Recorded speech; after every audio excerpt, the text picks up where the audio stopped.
Zone 3. Charlie's a difficult act to follow. I'm Robert Keeley from Washington, D.C. I have a brief comment and a brief question. The comment is that I think you may be considerably underestimating the interest there will be in purchases of Class B stock later this week and next week.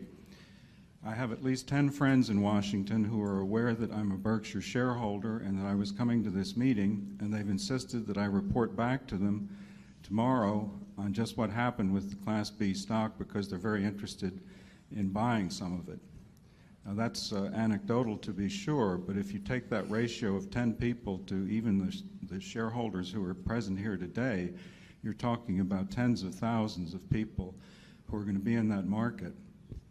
Now my question relates to liquidity. On page 18 of your annual report, you say, and I quote, "The prospect that most shareholders will stick to the A stock suggests that it will enjoy a somewhat more liquid market than the B." Could you explain that? It seems to me that if most shareholders keep their A stock, do not convert it or sell it, that the B stock will be much more liquid. Maybe I don't understand liquidity. No, I think you do. You understand it, and I'll elaborate just a bit.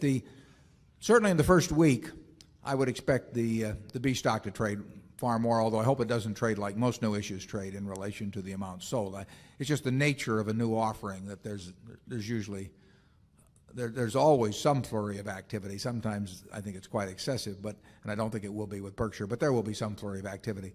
But longer range, let's just assume that there's $400 million worth of B stock out. There will be $40 billion of A. Now, admittedly, I'm not going to do anything with my stock, and many people in this room have a very low tax basis, and except they're under very unusual circumstances, have no intention of doing anything with their stock. So of that $40 billion, there's a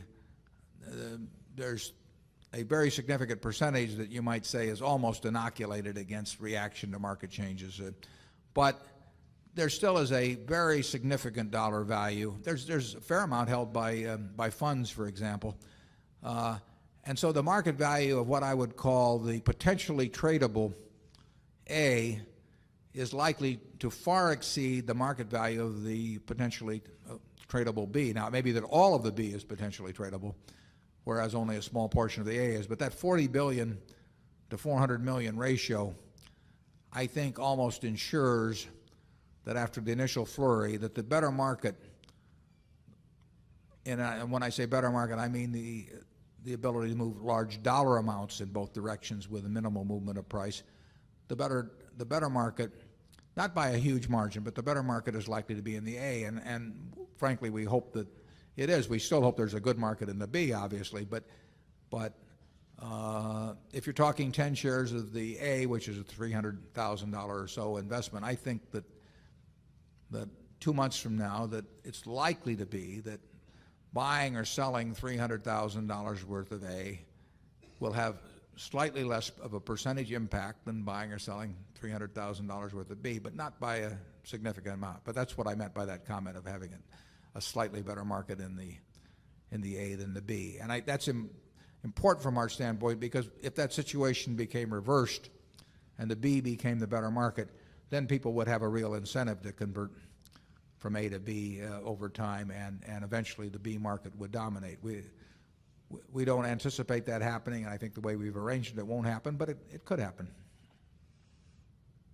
Charlie? Yeah, well, I think we've also created arrangements in the way we've written the prospectus and rewarded the selling brokers that tend to dampen demand, both individual and institutional, and we sometimes accomplish what we try to do.